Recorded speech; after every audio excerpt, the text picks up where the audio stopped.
So hello guys, welcome to the another video of be smart academy. मैं हूं CM Nilesh और हम पढ़ रहे इनकम फ्रॉम सैलरी, जिसमें हमने परक्विजिट चैप्टर स्टार्ट किया है और लास्ट क्लास में हमने value of rent free accommodation, ये जो परक्विजिट है उसे देख रहे हैं। और आज के क्लास में भी उसे हम थोड़ा कंटिन्यू करेंगे। लास्ट क्लास में मैंने यहाँ पे एक बहुत अच्छा सा प्रॉब्लम यहाँ पे सॉल्व करके लिया था। इलस्ट्रेशन नंबर 18 मिस खुशी का जो प्रॉब्लम था, बहुत अच्छा एग्जाम ओरिएंटेड प्रॉब्लम है। और एक प्रॉब्लम मैंने आपको होमवर्क के लिए दिया था, राइट? तो वो कौन सा प्रॉब्लम होमवर्क वाला? तो ये वाला प्रॉब्लम था होमवर्क वाला। क्या था प्रॉब्लम? देखिए, ये सीए मॉड्यूल से प्रॉब्लम है। Mister C is a finance manager in ABC limited. The company has provided him with a rent-free unfurnished accommodation in Mumbai. He gives you the following particulars. उसको basic salary मिल रही है 6,000 per month, dearness allowance 2,000 per month, 30% is for retirement benefit, bonus 1,500 per month. Even though the company allotted the house to him on 1/4/2021, he occupied the same only from 1/11/2021. Full stop. Calculate the taxable value of perquisite for the assessment year 2022-23. अब यहाँ पे ये question में हमें मतलब क्या है, बहुत इजी क्वेश्चन है वैसे देखा जाए तो। मैंने आपको जब बताया था कि वैल्यू ऑफ एकोमोडेशन हम जब निकालेंगे, तब एक रूल था हमारा। रूल क्या था कि हाउस अलॉट कब हुआ ये बात इंपॉर्टेंट नहीं है ना? अलॉटमेंट की डेट इंपॉर्टेंट नहीं है। डेट कौन सी इंपॉर्टेंट है? जहां से उसने अक्युपाई किया, मतलब रहना कहाँ से स्टार्ट किया, उसी दिन से हम पकड़ेंगे। क्योंकि अगर जब वो रहता ही नहीं है, भले उसको अलॉट कर दिया है लेकिन अभी रहता नहीं है, तो उसको जो भी वो परक्विजिट मिल रही है उसका कोई बेनिफिट उसे तब तक नहीं मिलता जब तक कि वो उसमें एक्चुअली ऑक्युपाई, मतलब एक्चुअली रहना स्टार्ट नहीं करता। तो यहाँ पे क्या करेंगे हम? टैक्सेबल वैल्यू ऑफ परक्विजिट निकालते समय पे जहां से वो रह रहा है, मतलब जितने मंथ उसने कंपनी के फ्लैट में, हो सकता है वो कंपनी का खुद का फ्लैट हो या फिर कंपनी ने रेंट पे दिया हो। अब इस क्वेश्चन में ऐसा कुछ नहीं दिया है कि भाई फ्लैट रेंट पे दिया है, क्योंकि अगर कंपनी का खुद का फ्लैट नहीं होता तो क्या हो जाता? कंपनी को रेंट पे करना पड़ता। लेकिन यहाँ पे वैसी कोई इंफॉर्मेशन नहीं है। तो यहाँ पे हम एज्यूम क्या कर लेंगे कि ये हाउस जो है वो कंपनी के खुद के ओन का है, मतलब खुद का है ये घर जो है। और उस हिसाब से कैलकुलेशन करेंगे। किस तरह से कैलकुलेशन हो जाएगा? ये कैलकुलेशन करने के लिए हमने यहाँ पे टेबल देखे थे कि किस तरह से कैलकुलेशन होता है इसका, राइट? तो देखिए, ये टेबल यहाँ पे मैं फिर से शो करता हूँ। ये टेबल बड़ा इंपॉर्टेंट है, राइट? ये वाला टेबल, इस टेबल में देखिए कि अगर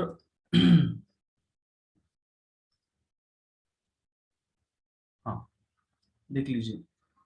हाँ, अदर एम्प्लॉयज की रेसिडियल कैटेगरी में, कि अगर accommodation is own by the employer, अगर खुद के वो जो एकोमोडेशन एम्प्लॉय को दिया है अगर वो खुद का होगा एम्प्लॉयर का, तो यहाँ पे पॉपुलेशन के हिसाब से हम वैल्यू निकालेंगे कि अगर 25 लाख से ज्यादा पॉपुलेशन होती है उस सिटी की, जिसमें जो जो सिटी में उसको फ्लैट दिया है या फिर घर दिया है, तो 15% ऑफ सैलरी निकाला जाएगा।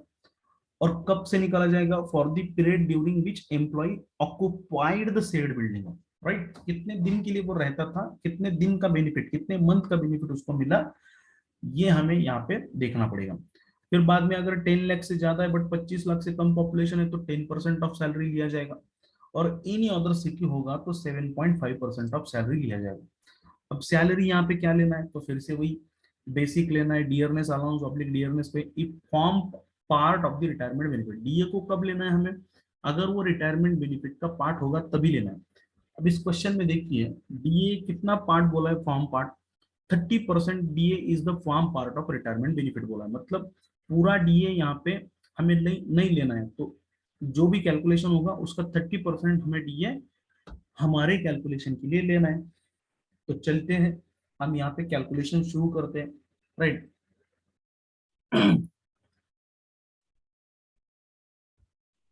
राइट, तो आई होप आपको क्वेश्चन समझ में आया होगा। नहीं आया होगा तो आप एक बार इसका स्क्रीनशॉट निकाल लीजिए।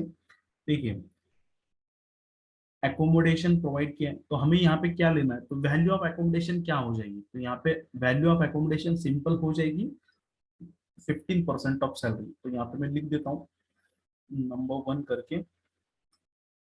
तो नंबर 1 सीधा आंसर लिख देंगे हम, वैल्यू ऑफ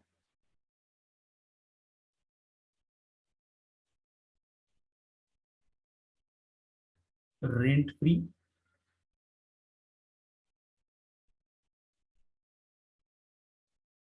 एकोमोडेशन, क्योंकि फ्लैट कंपनी के ओन खुद का है, तो यहाँ पे कितना हो जाएगा, value of rent free accommodation is equal to, क्योंकि सिटी मुंबई है इसीलिए पॉपुलेशन 25 लाख से ज्यादा है, तो यहाँ पे कितना हो जाएगा, 15% ऑफ सैलरी हो जाएगा। तो यहाँ पे मैं लिख देता हूँ 15% ऑफ सैलरी, ये हो जाएगा, राइट। लेकिन 15% ऑफ सैलरी निकालने के लिए हमें क्या करना पड़ेगा, वर्किंग नोट निकालना पड़ेगा, राइट। तो यहाँ पे मैं एक दो लाइन जगह जगह छोड़ के यहाँ पे वर्किंग नोट बना लेता हूँ इसका।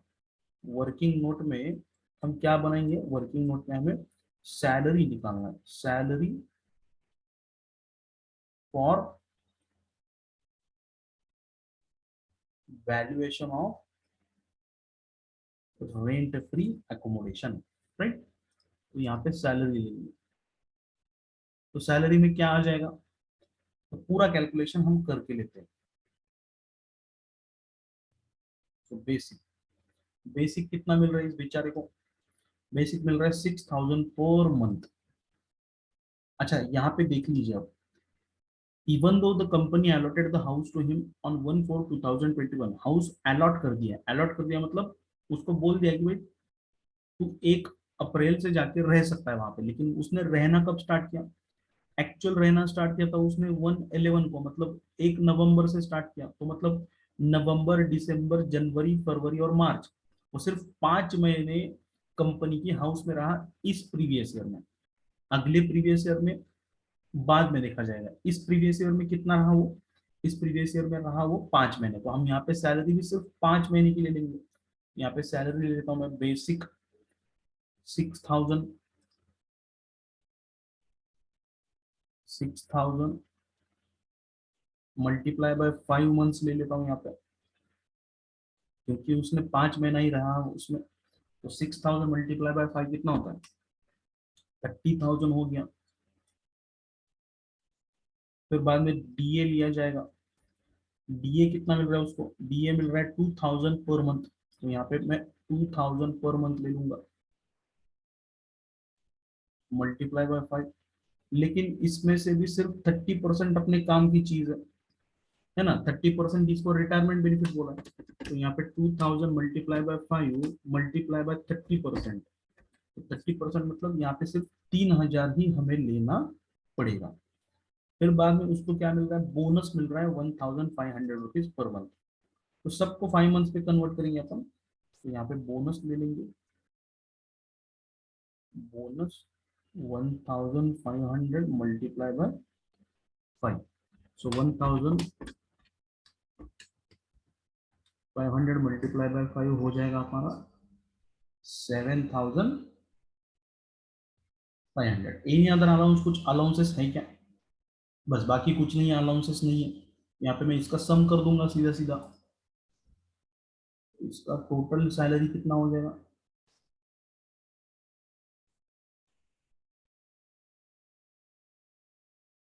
Total salary is equal to 30,000 plus 3000 is equal to 40,500, right. यहाँ पे 15% हमें किसका लेना है, यहाँ पे मैं ले लूंगा 15% ऑफ 40,500 इज इक्वल टू कितना हो जाएगा, इसका 15%, ये हो जाएगा 6075। तो ये क्या रही है हमारी value of rent free accommodation, कितना सिंपल आंसर था। ये हो गई हमारी क्या होगी, value of rent free accommodation की वैल्यू यहाँ पे आ गई। चेक कर लेते हैं हमारा आंसर सही है क्या। यहाँ पे देखिए, राइट, हमारा आंसर यहाँ पे सही है। देखिए, value of rent free accommodation 6,675 rupees, right. अब चलते हैं बाकी एक्सप्लेनेशन तो मैंने दे दिया है, ये एक्सप्लेनेशन हमें एग्जाम में लिखने की जरूरत नहीं होती है, राइट। आगे चलते हैं, इलस्ट्रेशन नंबर 15। आज मैं आपको इसकी सारी जो पॉइंट्स है वो सारे पॉइंट्स यहाँ पे क्लियर करने वाला हूँ। तो आज का ये वीडियो बड़ा इंपॉर्टेंट होने वाला है, क्योंकि इसके अंदर कौन सी पॉसिबिलिटीज आती है। अब यहाँ पे इलस्ट्रेशन नंबर 15 में क्या बोला है देखिए। 15 में बोला using the data given in the previous illustration, मतलब जो 16 नंबर के क्वेश्चन में जो डेटा दिया है, मतलब यही क्वेश्चन, राइट, यही यही वाला क्वेश्चन, इसी क्वेश्चन को कंटिन्यू किया है। कौन से क्वेश्चन को कंटिन्यू किया है? इलस्ट्रेशन नंबर 14 को कंटिन्यू करके आगे कुछ कंसेप्ट यहाँ पे क्लियर किए। तो सारा डेटा सेम रहेगा। क्या क्वेश्चन में चेंजेस क्या देखेंगे? Using the data given in the previous illustration number 14, compute the value of perquisite of mister C is required to pay a rent of rupees 1000 per month to the company for the use of this accommodation। अब यहाँ पे क्या बोला कि value of perquisite निकाल लो if mister C is required to pay rent, कि company ने फ्लैट तो मिस्टर सी को दिया है, राइट, लेकिन फ्री में नहीं दिया। कंपनी क्या कर रही है, फ्लैट मुंबई में दिया है, उससे 1000 रुपीज कम से कम ले रही है। मतलब क्या हुआ यहाँ पे, फ्लैट फ्री में मिल रहा है क्या? फ्री में नहीं मिल रहा है। यहाँ पे हो क्या रहा है एक्चुअली, कंपनी ने फ्लैट दिया, हो सकता है उसका मार्केट में 10,000 रेंट हो, लेकिन कंपनी बंदे से कितना ले रही है? सिर्फ 1000 पर मंथ ले रही है। मतलब यहाँ पे क्या हो रहा है कि मिस्टर सी कंपनी को 1000 रुपीज दे रहा है उस फ्लैट को यूज करने के लिए। अब यहाँ पे क्या किया जाए? यहाँ पे सिंपल देखिए, अब यहाँ पे कैलकुलेशन किस तरह से हो जाएगा। यहाँ पे हमने value of rent free accommodation निकाला, 6075 निकाला। अब बंदा क्या कर रहा है, मिस्टर सी क्या कर रहा है, चलो मैं सिचुएशन आपको अच्छे से एक्सप्लेन कर दूंगा। देखिए, ये कंपनी है, चलो मान लेते हैं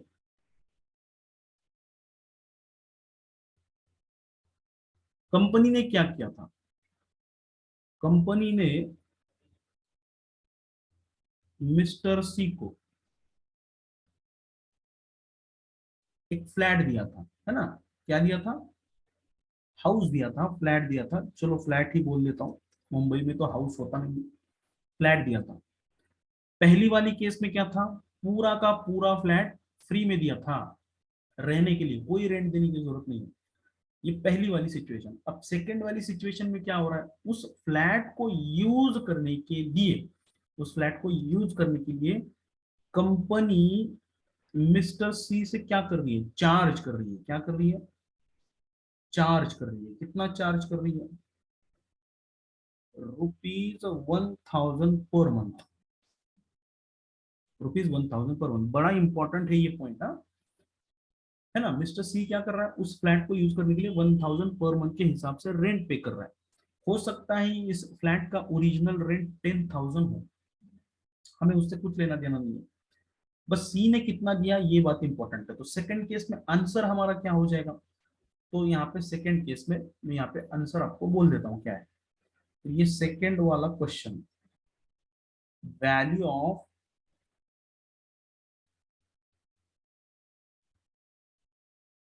rent free accommodation is equal to क्या हो जाएगी फिर? 15% ऑफ सैलरी, वो तो हमने निकाल लिया, राइट। तो value of rent free accommodation, sorry मैंने इज इक्वल टू कर दिया, minus value of rent free accommodation is minus, यहाँ पे ऊपर लिख देता हूँ मैं, वैल्यू ऑफ बेनिफिट कितना है।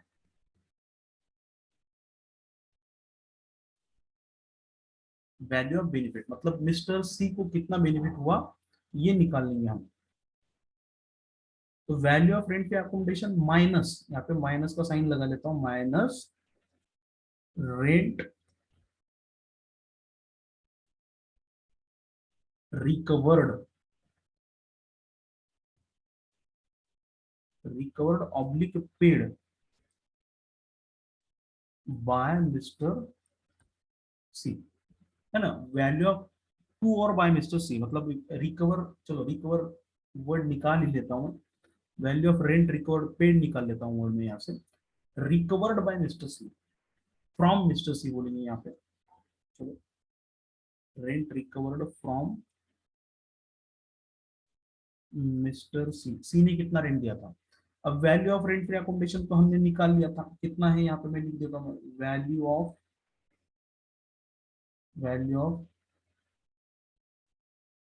Rent free accommodation is equal to कितना निकाला था हमने, 6075, माइनस क्या किया जाएगा, रेंट कितना पे कर रहा है mister C, rent paid by mister C, तो सी ने कितना दिया था 1000 minus 5, sorry multiply by 5 is equal to ये 5000 रुपीज। अगर ये रेंट मिस्टर सी नहीं देता तो हम उसकी सैलरी में कितना पैसा जोड़ देते, ये वाला 6075, इतना उसको बेनिफिट हुआ ऐसा मान लेंगे, लेकिन एक्चुअल में उतना बेनिफिट हुआ क्या, नहीं हुआ, क्योंकि ये बेचारा भी तो 1000 रेंट पे कर रहा है, कंपनी को दे रहा है पैसा 1000 रुपीज, जो पैसा दे रहा है वो तो माइनस करना पड़ेगा, सिंपल सी बात है यहाँ पे। तो यहाँ पे मैं क्या बोलूंगा, rent paid by mister C, तो यहाँ पे, और यहाँ पे एक काम कीजिए, यहाँ पे ऐसा लिख दीजिए, less rent paid by employee, right, rent paid by employ.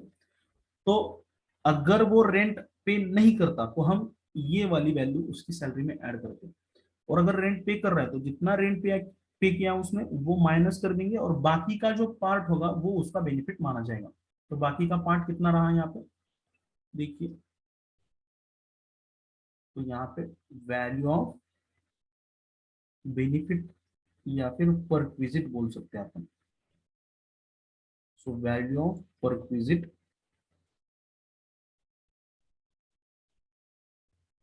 Is equal to rupees 1075 rupees. तो लिख लीजिए ये आंसर, या फिर इसका स्क्रीनशॉट निकाल लीजिए, इसका स्क्रीनशॉट निकाल लीजिए, राइट।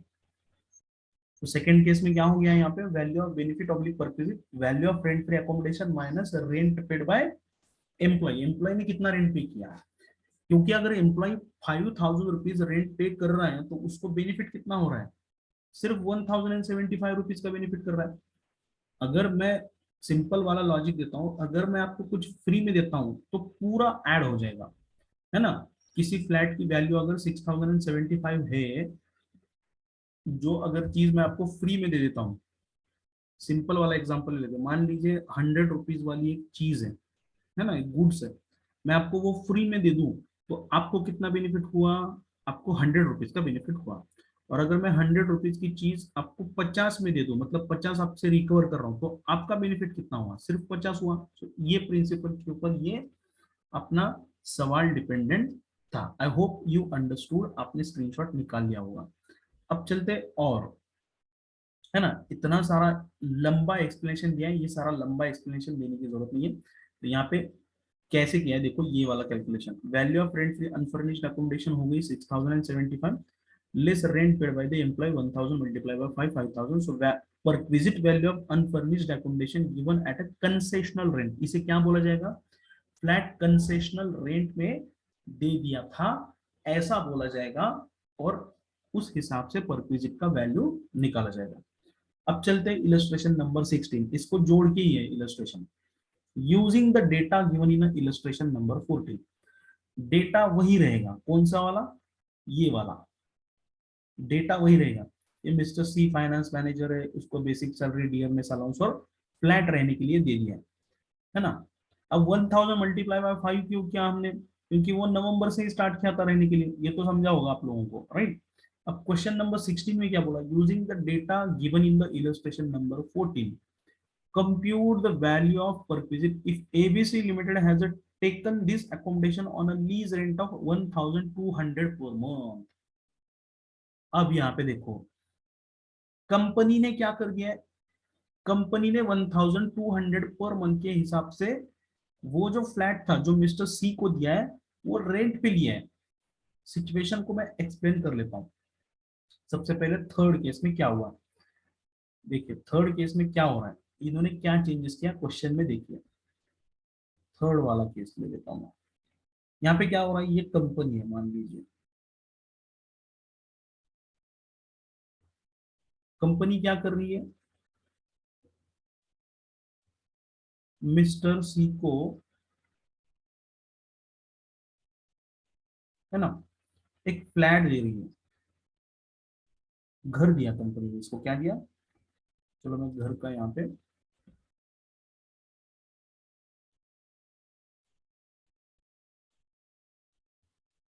घर दिया कंपनी ने,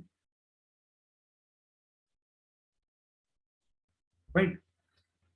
उस, अब ये जो घर है वो किसका है, वो थर्ड पार्टी का घर है। कंपनी ने जो घर लिया था वो घर किराए पे लिया था, ये घर कंपनी का खुद का घर नहीं है। तो मान लीजिए ये घर किसका है, किसी थर्ड पार्टी का है। चलो पिक्चर में ला देते हैं, ठाकुर का घर है अपने, ठाकुर तो पता होगा शोले का, चलो ठाकुर का घर है, और कंपनी क्या कर रही है, ठाकुर को रेंट पे कर रही है। तो यहाँ पे लिख देता हूँ मैं, rent paid to Thakur at the rate 1200 पर मंथ। और 1200 रुपए का घर मिस्टर सी को दिया, और सी से क्या ले रहे हैं उसके बदले, सी से उसके बदले ले रहे ₹1000 पर मंथ। मतलब सिंपल सिंपल यहाँ पे बेनिफिट कितना मिल रहा है मिस्टर सी को, हमें दिखाई दे रहा है कि 1200 रुपए का घर दिया, उसके बदले में ₹1000 पर मंथ ले रहे हैं। तो सिंपल सिंपल हमारे, हमें बेनिफिट कितना मिल रहा है यहाँ पे, ₹200 बेनिफिट मिल रहा है। लेकिन लेकिन हमारे रूल के हिसाब से चलेंगे हम। हमारा रूल क्या कहता है कि जब जब कंपनी का घर नहीं होता है ना, व्हेन, यहाँ पे लिख देता हूँ मैं, when accommodation is not owned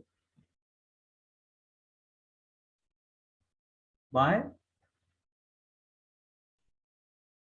employer, then value of accommodation, चलो मैं शॉर्टकट में लिख देता हूँ, value of REFA will be, क्या हो जाती है, इज इक्वल टू क्या हो जाती है, 15% ऑफ सैलरी और rent paid which ever is lower, right. तो जब हाउस कंपनी खुद किराया दे के ले रही है तो 15% ऑफ सैलरी और rent paid which ever is lower वाला कैलकुलेशन होता है। तो हमें कैलकुलेशन सबसे पहले क्या करना पड़ेगा, 15% ऑफ सैलरी का कैलकुलेशन करना पड़ेगा। तो यहाँ पे अगर मैं 15% ऑफ सैलरी का कैलकुलेशन करता हूँ तो यहाँ पे मैं लिख देता हूँ, तो वैल्यू ऑफ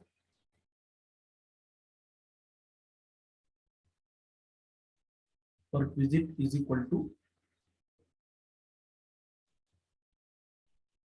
हाँ वही अपना 15% ऑफ सैलरी और rent paid which ever is lower. तो यहाँ पे सबसे पहले 15% ऑफ सैलरी का कैलकुलेशन करेंगे अपन, 15% ऑफ सैलरी। अब 15% ऑफ सैलरी तो वही आएगा जो हमने ऊपर कैलकुलेट किया था, है ना, क्योंकि 5 महीने रह रहा है तो सेम चीजें वही होंगी, क्योंकि डेटा सेम रहने के लिए बोला, यहाँ पे कुछ चेंजेस नहीं है। तो 15% ऑफ सैलरी कितना हो जाएगा हमारा, 6075 ये हो जाएगा। And second number, rent paid कितना कर रही है कंपनी, रेंट पेड कितना कर रही है, 1200 मल्टीप्लाई बाय 5 करना पड़ेगा अब यहाँ पे। कंपनी भले ही साल का रेंट पे कर रही है लेकिन इसके लिए तो सिर्फ 5 का लेना पड़ेगा। तो यहाँ पे 1200 रुपया मल्टीप्लाई बाय 5, तो ये 6000। अब इन दोनों में से लोअर कौन सा है, इन दोनों में से लोअर कौन सा है? हमें दिखाई दे रहा है लोअर, तो लोअर कौन सा है हमारा, 6000 लोअर हो गया यहाँ पे। तो यहाँ पे सिंपली वैल्यू ऑफ परक्विजिट कितनी हो जाएगी? 6000। अब इसमें से हमें वो रेंट पेड माइनस करना पड़ेगा। Rent paid by mister C rent दे रहा है ना, 1000 रुपीज के हिसाब से रेंट दे रहा है ना। ये 6000 वाला कैलकुलेशन तो हमने सिर्फ वैल्यू ऑफ पर पीस मतलब रेंट फ्री अकोमोडेशन की लॉ के हिसाब से वैल्यू निकाली कि भाई इन दोनों में से कौन सी चीज लेना है। 6000 ले लिया, और यहाँ पे रेंट कितना पे कर रहा है, वो 5000 रेंट पे कर रहा है। तो यहाँ पे वैल्यू ऑफ परक्विजिट कितनी मानी जाएगी? चलो यहाँ पे मैं ये निकाल लेता हूँ, यहाँ पे यहाँ से यहाँ पे value of perquisite will be कितनी हो जाएगी यहाँ पे? 1000 रुपीज।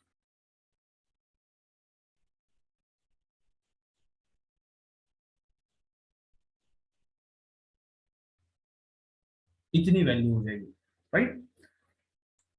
बस हमें क्या करना है, हमारी कंसेप्ट से चलना है। और अगर कुछ यहाँ पे मैं सिंपली अगर बोल दूं यहाँ पे चल क्या रहा है सर, तो सिंपली अगर हम कुछ एम्प्लॉयर से लेते हैं, राइट, लिख देता हूं यहाँ पे, अगर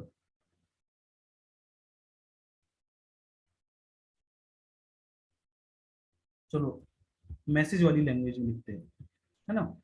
अगर हम एम्प्लॉय से कुछ पैसा ले रहे हैं,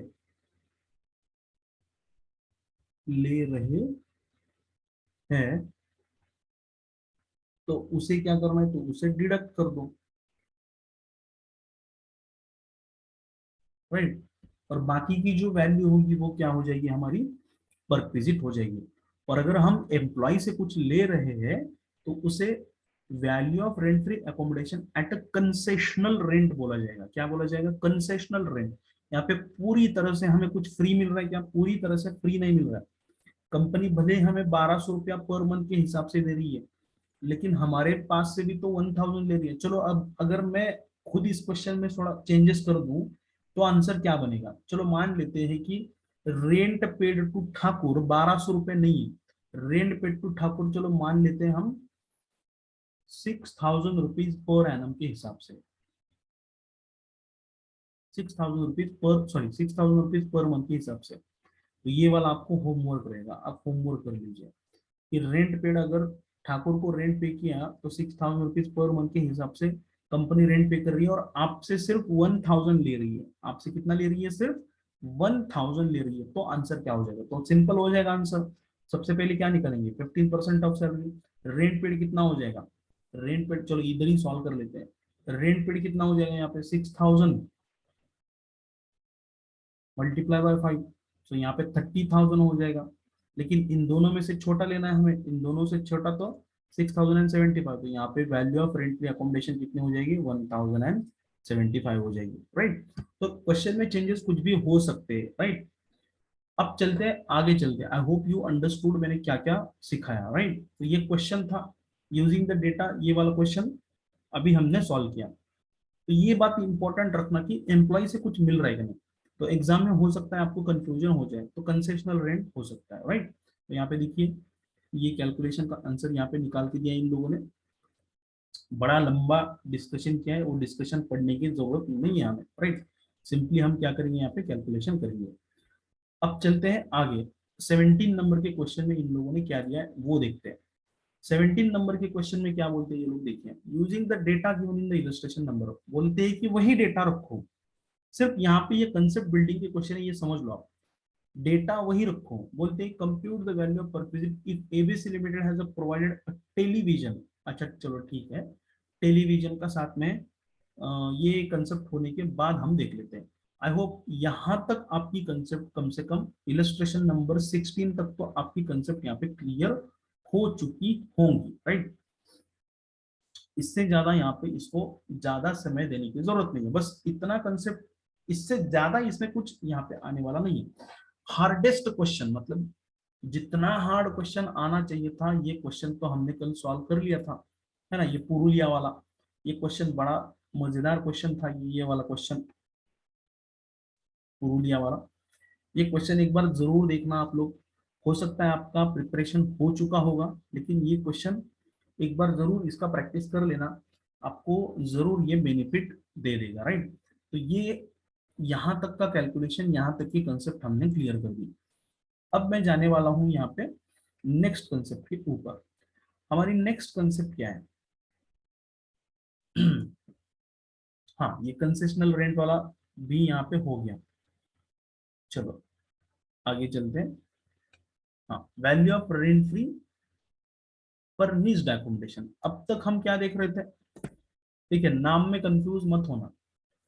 अब तक हमने क्या देखा? रेंट फ्री अनफर्निश्ड एकोमोडेशन देखा। आज की डेट में हम देखने जा रहे हैं यहाँ पे valuation of rent free furnished accommodation. Sir, ये फर्निश्ड एकोमोडेशन होता क्या है, पहले ये समझाइए, है ना, ये होता क्या है। चलो मैं इसको इलस्ट्रेशन से समझाता हूँ। अभी तक हमने क्या देखा कि कंपनी बंदे को क्या दे रही है? ये कंपनी क्या कर रही है? चलो मिस्टर सी ही ले लेते हैं। मिस्टर सी को क्या कर रही है? घर दे रही है। क्या दे रही है? हाउस प्रोवाइड कर रही है, राइट। कुछ इस तरह से हाउस है, सपोज मान लीजिए, राइट, है ना। मतलब सिर्फ हाउस दे रही थी कंपनी मिस्टर सी को।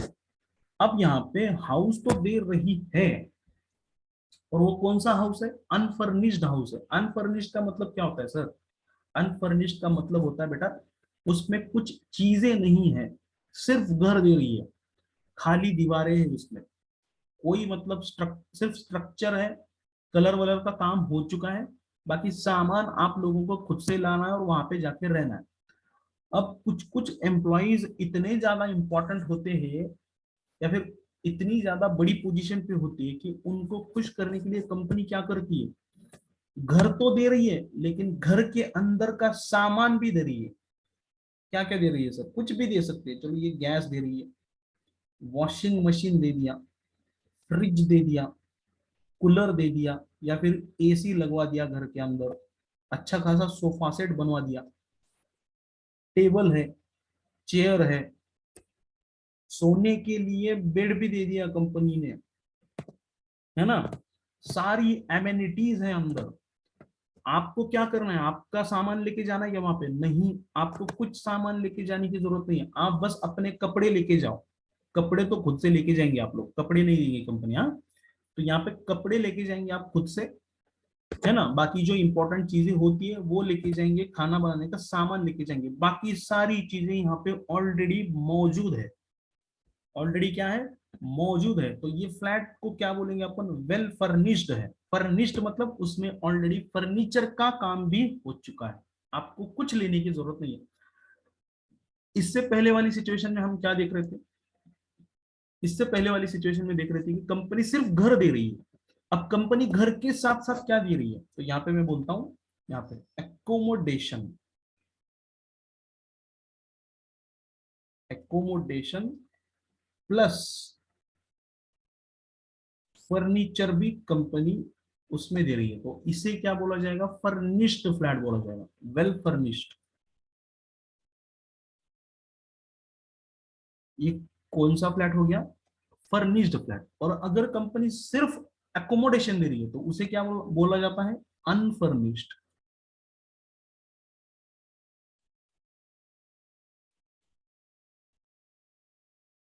राइट। उसे क्या बोला जाता है? अनफर्निश्ड बोला जाता है अगर फ्लैट में कुछ नहीं है। और अगर कंपनी क्या कर रही है?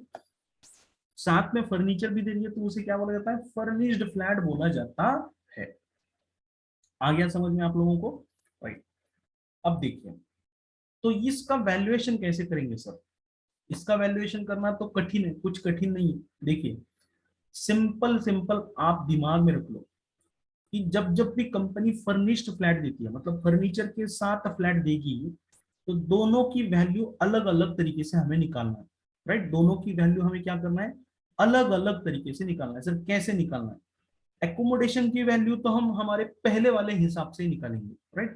पहले वाला हिसाब कौन सा सर? वही अपना 15% of salary, 10% of salary. Depending upon the city in which flat और हाउस इज प्रोवाइडेड। जिस सिटी में दिया है तो अपने रूल के हिसाब से निकाला जाएगा, राइट। रूल के हिसाब से निकाला जाएगा एकोमोडेशन की value.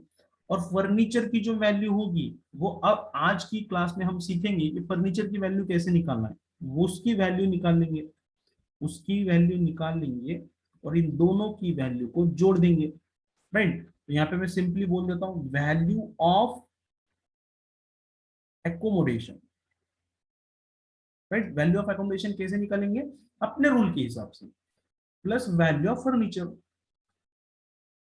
Plus value of furniture, इन दोनों की वैल्यू को जोड़ दिया जाएगा और उसे बोला जाएगा वैल्यू ऑफ